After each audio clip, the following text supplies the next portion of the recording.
Middle class बंदे आए असां ते यूट्यूब सीखना कोई मुश्किल काम कोई नहीं। ठीक है, एंड च असां तुहानूं दस्सेसां भाई असां यूट्यूब कहीं कोल सीखिए ते केड़े बंदे कोल सीखिए। ते बाकी मेरे दोस्त बिरा जेड़े मिडल क्लास वाले वदन अस्सलाम वालेकुम दोस्तों, क्या हाल है? उम्मीद करने हैं फिट फाट हो तो तुसां वेखदे पे हो साडा यूट्यूब चैनल नसीब अपना टीवी ते अज दा देसी व्लॉग करने हैं शुरू ते साडी वीडियो दे नाल रवे आए। ये बाल वेख लो खेड रहे हैं पिट्ठू, चेक करो जेड़ा मार कुटाई वाला होंदा है पिट्ठू। पुराने जमाने दे विच खेडदे आसे निक्के निक्के होंदे आसे। ओ वेख लो इधले नु सट्टी खलोता ने गेंद ओनू लग गई ने। आए वेख लो केडा चंगा हायो निक्के बाल वदे रहूं हा। पुराने जमाने वालियां खेडां अज भी सानू याद आंदियां हन। पिट्ठू ग्राम जेड़ा खेडदे आसे पिट्ठू ग्राम, चेक करो पिट्ठू बनावने ते गेंद मारनी पिट्ठू ते मल वंजना। चेक करो बालां दे कम। पुराने जमाने वालियां खेडां हाले भी याद हैं ते बाल हुण उन्हां खेडन लगे खलोते न।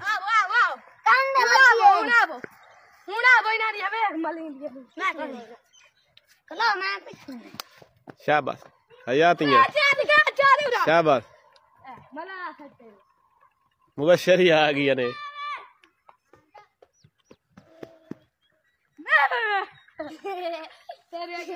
अगर वीडियो साडी दोस्तों अगर अच्छी लगे तो वीडियो लाइक कर देवे ते दूजे नंबर पे आ जाओ। हुण तुहानूं असां दस्सने आए असां यूट्यूब किवें सीखीए। मिडल क्लास बंदे आए असां ते यूट्यूब सीखना कोई मुश्किल काम कोई नहीं। ठीक है, एंड च असां तुहानूं दस्सेसां भाई असां यूट्यूब कहीं कोल सीखिए ते केड़े बंदे कोल सीखिए। ते बाकी मेरे दोस्त बिरा जेड़े मिडल क्लास वाले वदन बड़े वेले वदन सारे चपारा नैट दे उत्ते अंगली मारी रखदे न। फरी च इ'यां वीडियो वेखी रखियां तुतां कीती ने कि अल्लाह दे बंदे हो सोशल मीडिया दे उत्ते नैट दे उत्ते पैसा भी मिलदा है। तुसां यूट्यूब दे रहो, यूट्यूब दे उत्ते काम करो ते अल्लाह पाक नूं याद करके ते उम्मीद है भाई अल्लाह पाक तुहाडा रोजी दा जरिया बना देसी। ते हुण मेन गल तुहानूं दस्सने आए असां यूट्यूब किदों सीखीए। यूट्यूब असां सीखीए मैं सिर्फ वीडियो वेखदोना तनवीर भाई दियां ते साहिल रिंद दियां वीडियो वेखदोना ते उन्हां दे कोल सीखण वास्ते बहुत कुछ सानू लभदा है।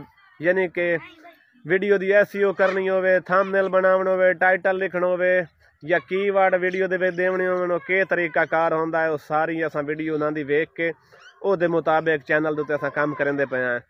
ते अल्लाह पाक दा करम है वीडियो साड़ियां हुण ग्रोथ करदियां पईयां न। अल्लाह ते 100% उम्मीद है भाई असां यूट्यूब ते कामयाब हो वैसां। ते बाकी तुसां दोस्तां दी सपोर्ट चाहिदी है, तुसां सपोर्ट भी करे सो ते अल्लाह पाक कामयाबी देसी। ते जेड़े बिरा मेरे वदे न वेले या इ'यां फजूल नेट ते पैकेज ला के ते फजूल पैसा ज़ाया कर रहे हो, बराए मेहरबानी करके आवो नेट दे उत्ते कोई चैनल अपने बनायो ते तुसां काम करो ताकि फजूल इ'यां नेट दा पैकेज ला ते फजूल ना ज़ाया कीते करो पैसे, क्योंकि पैसा अजकल बड़ा औखा है। ते अगर साडी वीडियो तुहानूं अच्छी लगे तो वीडियो लाइक कर देवे आए ते दिल करे तो चैनल सबसक्राइब कर देवे आए, ना दिल करे तो वीडियो लाइक ज़रूर कर देवे आए। मिलते हैं किसी नेक्स्ट वीडियो, तब तक के लिए अल्लाह हाफिज़।